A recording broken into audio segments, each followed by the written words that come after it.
Hello friends, welcome back to our channel. Friends, ఒక breaking news అయితే చూడవచ్చు. Railway recruitment board నుంచి 32,000 vacancies తోటి మనకు ఆర్ఆర్బీ గ్రూప్ డీకి సంబంధించినటువంటి నోటిఫికేషన్ అనేది ఇంతకు ముందే రిలీజ్ కావడం జరిగింది. ఆల్రెడీ దీనికి సంబంధించినటువంటి షార్ట్ నోటీస్ అనేది మనకు 1 మంత్ బ్యాక్ అయితే రిలీజ్ చేశారు. సో ఇప్పుడు మనకు పూర్తి వివరాలతోటి ఎన్ని వేకెన్సీస్ ఉన్నాయి, ఏ జోన్లో ఎన్ని వేకెన్సీస్ ఉన్నాయి, వాటికి ఎలిజిబిలిటీ ఏంటి అండ్ కంప్లీట్ డీటెయిల్స్ తోటి మనకైతే నోటిఫికేషన్ అయితే వచ్చింది. ఈ వీడియోలో ఆ వివరాలు చూసేటువంటి ప్రయత్నం చేద్దాం. వీడియో చూస్తున్న ప్రతి ఒక్కరు కంపల్సరీ వీడియోని లైక్ చేయండి. ఇది ఎవరికైతే యూజ్ ఉంటుందో వారికి షేర్ చేయండి అండ్ సబ్స్క్రైబ్ చేసుకొని చూడండి. రెగ్యులర్గా మీకు జాబ్ అప్డేట్స్ అంతాయి. మన ఛానల్కి సంబంధించిన టెలిగ్రామ్ గ్రూప్లో కూడా జాయిన్ కాండి. సో దాంట్లో కూడా రెగ్యులర్గా జాబ్ అప్డేట్ షేర్ చేస్తున్నాను. మీకు చాలా యూజ్ ఉంటుంది. ఆ గ్రూప్లో కంపల్సరీ జాయిన్ కాండి. ఫ్రెండ్స్, మనం ఆర్ఆర్బీ గ్రూప్ డీకి సంబంధించినటువంటి ఫుల్ వీడియో కోర్స్ అనేది మన యాప్లోకి తీసుకురావడం జరిగింది. నోటిఫికేషన్ రిలీజ్ అయిన సందర్భంగా దీని యొక్క ప్రైస్ అనేది ఇప్పుడు 199 రూపీస్కి అందిస్తున్నాం. 199కే మీకు కంప్లీట్ వీడియో కోర్స్ అనేది అందుబాటులో ఉంది. ఎవరైనా కావాలనుకుంటే ఈ కోర్సును ఇమీడియట్గా తీసుకుంటే ప్రయత్నం చేయండి. ఈ ఆఫర్ అనేది 2 డేస్ మాత్రమే ఉంటుంది. తర్వాత దీని యొక్క ప్రైస్ అనేది 399 రూపీస్ చేయబోతున్నాం. యాప్ లింక్ కింద డిస్క్రిప్షన్లో ఉంటుంది. ఒకసారి మీరు యాప్ డౌన్లోడ్ చేసుకొని చెక్ చేయండి. అక్కడ ఫ్రీ క్లాసెస్ కూడా ఉంటాయి. ఫ్రీ క్లాసెస్ విన్న తర్వాత నచ్చితే కోర్స్ అయితే తీసుకోండి. ఫ్రెండ్స్, నోటిఫికేషన్ సంబంధించిన ఇన్ఫర్మేషన్ కనుక చూసినట్లయితే జస్ట్ దీన్ని మీరు 10th క్లాస్ ఎలిజిబిలిటీతో అయితే అప్లై చేసుకోవచ్చు. ఆల్రెడీ మీరు స్టేట్ లెవెల్ ఉద్యోగాలకు ప్రిపేర్ అవుతున్న అభ్యర్థులు కూడా మీకు కనుక ఎలిజిబిలిటీ ఉంటే దీనికి 100% అప్లై చేయండి. సిలబస్ అనేది పెద్దగా మీకు తేడా ఏముండదు. 10th బేస్డ్ సబ్జెక్టే ఉంటుంది. కొంత ఆర్థమెటిక్ అండ్ రీజనింగ్, అదేవిధంగా జనరల్ సైన్స్ పట్ల కనుక మీకు అవగాహన ఉన్నట్లయితే మీకు ఈ జాబ్ రావడానికి ఎక్కువ ఛాన్స్ ఉంటుంది. ఆ సిలబస్ ఏంటనేది కూడా చూద్దాం. ముఖ్యంగా ఇక్కడ మనం ఇంపార్టెంట్ డేట్స్ కనుక చూసినట్లయితే వీటికి సంబంధించి మీరు ఈ నెల 23 నుంచి ఆన్లైన్లో అప్లై చేసుకోవాల్సి అయితే ఉంటుంది. నెక్స్ట్ మంత్ 22 వరకు అయితే లాస్ట్ డేట్ ఇచ్చారు. ఒకవేళ మీకు ఆన్లైన్కి సంబంధించినటువంటి అంటే ఆన్లైన్ అప్లికేషన్ ప్రాసెస్ సంబంధించిన వీడియో కూడా కావాలనుకుంటే వీడియోని లైక్ చేసి కింద ఎస్ అని కామెంట్ చేయండి. ఎక్కువ మంది కనుక రెస్పాన్స్ అయినట్లయితే నేను ఆన్లైన్ అప్లికేషన్ ప్రాసెస్ వీడియో కూడా మీకు అందించేటువంటి ప్రయత్నం అయితే చేస్తాను. సో మనకు 1 మంత్ దీనికి అప్లై చేసుకోవడానికి అయితే ఛాన్స్ అయితే ఉంది. ఇక వీటికి సంబంధించిన వేకెన్సీస్ డీటెయిల్ కనుక చూసినట్లయితే సో దీనికి సంబంధించి ఇనిషియల్ పే వచ్చేసి మీకు 18,000 అయితే ఉంటుంది. ఇది 7th CPC పే మ్యాట్రిక్స్ ప్రకారం అయితే ఉంటుంది. అయితే మనకి ఇప్పుడు 8th CPC కమిషన్ కూడా సెంట్రల్ గవర్నమెంట్ వేసింది.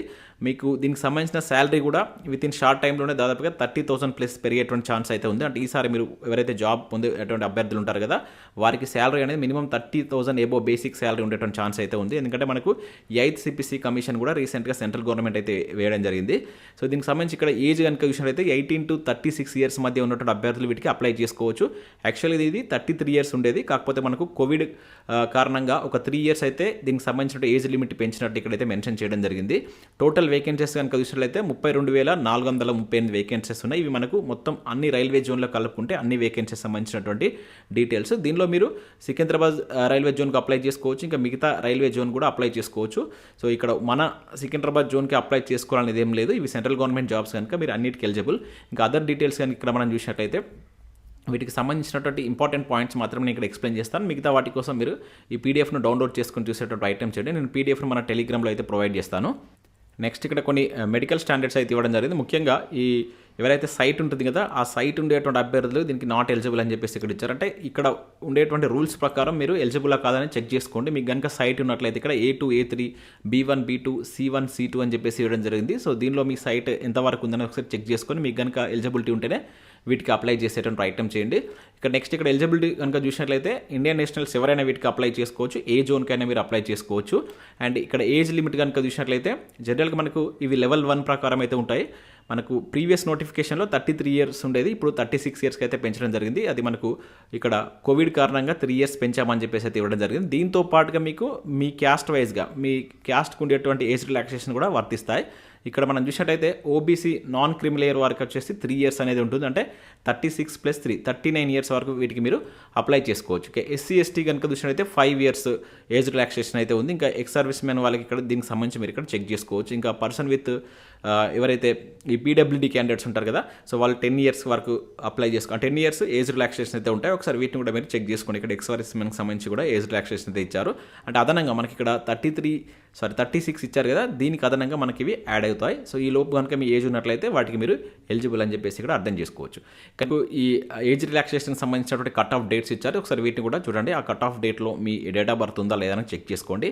ఇంకా ఎడ్యుకేషన్ క్వాలిఫికేషన్కి సంబంధించి కనుక చూసినట్లయితే 10th క్లాస్ ఎలిజిబిలిటీ తోటి వీటికి మీరు అప్లై చేసుకోవచ్చు. ఇక ఎగ్జామ్ ఫీ కనుక చూసినట్లయితే ఆన్లైన్ అప్లికేషన్ ఫీ కనుక చూసినట్లయితే మనకు ఓపెన్ కేటగిరీ వారికి 500 రూపీస్ అయితే ఉంది. అదేవిధంగా SC, ST and female PWD క్యాండిడేట్కి అయితే 250 రూపీస్ ఉంది. సో వీటికి సంబంధించి మళ్ళీ మీకు రీఫండ్ కూడా చేస్తారు. మీరు అప్లై చేసేటప్పుడు మీ యొక్క ఓన్ అకౌంట్ నెంబర్ మాత్రం మీరు ఇచ్చినట్లయితే, అంటే మీ ఓన్ అకౌంట్ నుంచి వెళ్ళి మీరు కనుక ఈ ఆన్లైన్లో దీనికి సంబంధించిన ఫీ కనుక చెల్లించినట్లయితే తర్వాత మీకు ఈ అమౌంట్ కూడా రీఫండ్ అవుతుంది. సో ఇప్పుడు ప్రజెంట్ అయితే 500 రూపీస్ అనేది ఓపెన్ కేటగిరీ వాళ్ళైతే చెల్లించవలసి ఉంటుంది. అదేవిధంగా SC, ST, PWD and women's వచ్చేసి 250 రూపీస్ తోటి మీరు వీటికి అప్లై చేసుకోవచ్చు. ఆన్లైన్ ద్వారా మాత్రం వీటికి అప్లై చేయాల్సి అయితే ఉంటుంది. మీకు ఒక ఆన్లైన్ అప్లికేషన్ ప్రాసెస్ వీడియో కావాలనుకుంటే లైక్ చేసి కింద ఎస్ అని కామెంట్ చేయండి. సో దానికి సంబంధించి నేను సపరేట్ ఒక వీడియో మీకు అందించేటువంటి ప్రయత్నం చేస్తాను. ఇంకేమైనా డౌట్స్ ఉన్నా కూడా కింద కామెంట్ సెక్షన్లో మీరు అడగండి. వీలైతే నేను దీనికి సంబంధించి డౌట్స్ మీద కూడా ఒక వీడియో మీకు అందించేటువంటి ప్రయత్నం చేస్తాను. ఇక్కడ ఇన్స్ట్రక్షన్స్ కూడా ఉన్నాయి, ఒకసారి వీటిని మీరు చూసేటువంటి ప్రయత్నం చేయండి. కేవలం నేను ఇంపార్టెంట్ పాయింట్స్ మాత్రమే ఇక్కడ నేను చెప్తున్నాను. ఈ పీడిఎఫ్ మన టెలిగ్రామ్లో కూడా అందుబాటులో ఉంటుంది, అక్కడ నుంచి కూడా మీరు డౌన్లోడ్ చేసుకొని చూడవచ్చు. ఇక నెక్స్ట్ ఇక్కడ మనం ఎగ్జామ్ ప్యాటర్న్ అయితే చూద్దాం. టోటల్గా మనకు సెలెక్షన్ ప్రాసెస్ అనేది ఏ విధంగా ఉంటుందంటే ఇక్కడ మనకు ఫస్ట్ కంప్యూటర్ బేస్డ్ టెస్ట్ అనేది సిబిటి ఎగ్జామ్ అనేది కండక్ట్ చేస్తారు. తర్వాత పీఈటీ అనేటువంటిది ఉంటుంది. అదే మనకు ఫిజికల్ ఎఫిషియన్సీ టెస్ట్ అంటాము, దానికి సంబంధించినటువంటి టెస్ట్ ఉంటుంది. అండ్ డాక్యుమెంట్ వెరిఫికేషన్ డీవీ ఉంటుంది. తర్వాత మనకు మెడికల్ ఎగ్జామినేషన్ అని చెప్పేసి ఇట్లా మనకు 4 టైప్స్లో మీకు 4 స్టేజెస్లో ఈ రిక్రూట్మెంట్ ప్రాసెస్ ఉంటుందని చెప్పేసి మెన్షన్ చేశారు. ఇక్కడ ఫస్ట్ మనం ఇక్కడ ఈ సిబిటి ఎగ్జామ్కి సంబంధించి కనుక చూసినట్లయితే టోటల్గా 100 మార్క్స్కి సంబంధించినటువంటి ఎగ్జామ్ అయితే కండక్ట్ చేస్తారు. దీనిలో మనకు 90 మినిట్స్ అనేది టైం ఉంటుంది. 25 మార్క్స్ వచ్చేసి జనరల్ సైన్స్ ఉంటుంది. తర్వాత మ్యాథమెటిక్స్ 25 ఉంటుంది. And general intelligence and reasoning సంబంధించి 30 క్వశ్చన్స్ అయితే ఉంటాయి. అండ్ జనరల్ అవేర్నెస్ వచ్చేసి 20 క్వశ్చన్స్ అయితే ఉంటాయి. సో జనరల్గా ఇవంతా 10th బేస్డ్ క్వశ్చన్సే ఉంటాయి. జనరల్గా మీరు ఇక్కడ కొంచెం ఫాస్ట్గా రీజనింగ్ అండ్ మ్యాథ్స్ కనుక చేసే ఎబిలిటీ కనుక మీకు ఉన్నట్లయితే ఈ జాబ్ను మీరు ఈజీగా పొందవచ్చు. కాకపోతే దీనిలో మనకు 1/3 నెగిటివ్ కూడా ఉంటుంది. పేపర్ అనేది మన తెలుగు అదేవిధంగా ఇంగ్లీష్ బోత్ మీడియాలో మీకు అవైలబుల్ ఉంటుంది. ఆన్లైన్లో ఎగ్జామ్ అనేది ఉంటుంది. మనకు షిఫ్ట్ వైజ్ ఎగ్జామ్ అయితే కండక్ట్ చేసి నార్మలైజేషన్ చేసి వీటి యొక్క మెరిట్ లిస్ట్ అనేది వాళ్ళు ఇవ్వడం జరుగుతుంది. సో 1/3 అనేది నెగిటివ్ ఉంటుంది కనుక కొంచెం మీరు ఆర్థమెటిక్ అండ్ రీజనింగ్ కనుక ఫాస్ట్గా చేసేటువంటి స్కిల్ కనుక మీకు ఉన్నట్లయితే మీరు ఈజీగా ఈ జాబ్ను పొందేటువంటి ఛాన్స్ అయితే ఉంటుంది. నెక్స్ట్ మనకి 8th CPC ప్రకారం శాలరీ కూడా ఎక్కువ ఉండబోతుంది కనుక సో ఇంట్రెస్టెడ్ క్యాండిడేట్స్ కొంచెం సీరియస్గా వీటిపైన ఫోకస్ చేయండి. సో ఇక్కడ మనకు వీటికి సంబంధించినటువంటి మ్యాథమెటిక్స్ కావచ్చు and general intelligence and general awareness సంబంధించినటువంటి సిలబస్ కూడా ఇక్కడ మనకి ఇవ్వడం జరిగింది. ఈ సిలబస్ సంబంధించి మీరు ఇక్కడ చూసుకోండి. ముఖ్యంగా 10th బేస్డ్ NCERT బుక్స్ని మీరు ప్రిఫర్ చేయండి. అక్కడ నుంచి మీకు ఎక్కువ క్వశ్చన్స్ అయితే రావడానికి ఛాన్స్ ఉంటుంది. మనం ఏదైతే వీడియో కోర్స్ అందిస్తున్నాం కదా, మనం కూడా ఈ NCERT బుక్స్ని బేస్ చేసుకొని అందించినటువంటి వీడియో కోర్స్ ఒకసారి మీరు చూసేటువంటి ప్రయత్నం చేయండి. ఇక నెక్స్ట్ మనకు పీఈటీ ఉంది కదా, ఇది వచ్చేసి మేల్ క్యాండిడేట్స్కి ఒక రకంగా ఉంటుంది, ఫీమేల్ క్యాండిడేట్స్కి ఒక రకంగా ఉంటుంది. ఇక్కడ మేల్ క్యాండిడేట్స్ కనుక చూసినట్లయితే ఫస్ట్ వచ్చేసి ఈ 35 kgs వెయిట్ తోటి 100 మీటర్స్ అనేటువంటిది మీరు రన్ చేయాల్సి ఉంటుంది. దాంతోపాటు ఇక్కడ 1000 మీటర్స్ రన్ అనేటువంటిది 4 minutes 15 secondsలో మీరు 1000 మీటర్స్ రన్ అనేది చేయాల్సి ఉంటుంది. అదే ఇక్కడ ఫీమేల్స్కి అయితే ఈ 1000 మీటర్స్ అనేటువంటిది 5 minutes 40 secondsలో చేయాల్సి ఉంటుంది. 20 kgs బ్యాగ్ అనేటువంటిది మీరు 2 minutesలో 100 మీటర్స్ వరకు అయితే మోయవలసి ఉంటుంది. ఇది ఈజీగా చేయగలుగుతారు. ఈ మనకి 1000 మీటర్ రన్ అనేటువంటిది కొంచెం కష్టంగా ఉంటుంది కనుక మీరు స్టార్టింగ్ నుంచే మీరు ఎప్పుడైతే దీనికి సంబంధించి సీరియస్గా ప్రిపేర్ అయ్యాం అనుకున్నప్పటి నుంచే ఈ గ్రౌండ్ ప్రాక్టీస్ కూడా చేసినట్లయితే మీకు బెటర్గా రిజల్ట్ వచ్చేటువంటి ఛాన్స్ అయితే ఉంటుంది. సో ఇది మనకు దానికి ఇది పీఈటీకి సంబంధించి. నెక్స్ట్ ఇక్కడ డాక్యుమెంట్ వెరిఫికేషన్ ఎట్లా ఉంటుంది అండ్ దాంతోపాటుగా ఎట్లా మీరు ఆన్లైన్లో అప్లై చేసుకోవాలనేటువంటి డీటెయిల్స్ ఇక్కడ ఇచ్చారు. ఒకసారి మీరు వీటిని చూసేటువంటి ప్రయత్నం చేయండి. పెద్దగా ఇంపార్టెంట్ పాయింట్స్ ఇక్కడ ఏం లేవు. మీకు ఏమైనా అంటే మీకు దానికి పర్టికులర్గా దానికి సంబంధించి ఏమైనా ఇన్ఫర్మేషన్ కావాలనుకుంటే ఒకసారి నోటిఫికేషన్ PDF చూసేటువంటి ప్రయత్నం చేయండి. నెక్స్ట్ మనం ఈ జోనల్ వైజ్గా వేకెన్సీస్ ఎన్ని ఉన్నాయని చూసేటువంటి ప్రయత్నం చేద్దాం. ముఖ్యంగా మన సికింద్రాబాద్ జోన్లో ఎన్ని వేకెన్సీస్ ఉన్నాయి. ఓన్లీ మీరు సికింద్రాబాద్ జోన్కి అప్లై చేసుకోవాలని లేదు, ఎక్కడ వేకెన్సీస్ ఉంటే అక్కడ మీరు అప్లై చేసుకోవచ్చు. అంటే అన్ని జోన్లకు మీరు ఎలిజిబుల్ అన్నమాట. జస్ట్ 10th క్లాస్ మీకు ఎలిజిబిలిటీ ఉంటే సరిపోతుంది, ఎడ్యుకేషన్ క్వాలిఫికేషన్ ఉంటే మీకు సరిపోతుంది. ఇక్కడ మీరు చూడవచ్చు ముంబై జోన్కి సంబంధించి ఇక్కడ మనం వేకెన్సీస్ కనుక చూసినట్లయితే ఇక్కడ టోటల్ వేకెన్సీస్ కనుక చూసినట్లయితే ఇక్కడ 4672 ఎక్కువ వేకెన్సీ అయితే కనబడుతున్నాయి. నెక్స్ట్ మనకి ఇక్కడ జైపూర్కు సంబంధించి 1433 వేకెన్సీ అయితే ఉన్నాయి. నెక్స్ట్ ఇక్కడ సౌత్ వెస్ట్రన్ రైల్వేకి సంబంధించి కనుక చూసినట్లయితే ఇది హూబ్లీకి సంబంధించి ఇక్కడ 503 వేకెన్సీ అయితే ఉండడం జరిగింది. ఇక నెక్స్ట్ మనకు వెస్ట్ సెంట్రల్ రైల్వేకి సంబంధించిన వేకెన్సీస్ కనుక చూసినట్లయితే 1614 వేకెన్సీస్ ఉన్నాయి. ఇక్కడ ప్రతిదానికి సంబంధించి మీకు ఇక్కడ అంటే ఇక్కడ యూఆర్లో ఎన్ని వేకెన్సీస్ ఉన్నాయి, SC, ST, OBC, EWS ఇట్లా మనకు వేకెన్సీస్ డీటెయిల్స్ కూడా ఇచ్చారు. వాటికి సంబంధించి ఇక్కడ టోటల్ కూడా చూడవచ్చు. ప్రతి జోన్కు సంబంధించి కూడా మీరు వీటిని చెక్ చేసుకోండి. ఇక నెక్స్ట్ ఇక్కడ చూసినట్లయితే మనకు ఈస్ట్ కోస్ట్ రైల్వేకి సంబంధించి కనుక చూసినట్లయితే టోటల్ వేకెన్సీ వచ్చేసి 964 వేకెన్సీ అయితే ఉన్నాయి. ఇక సౌత్ సెంట్రల్ రైల్వే మనకి ఇది బిలాస్పూర్కి సంబంధించి కనుక చూసినట్లయితే 1137 వేకెన్సీ అయితే ఉండడం జరిగింది.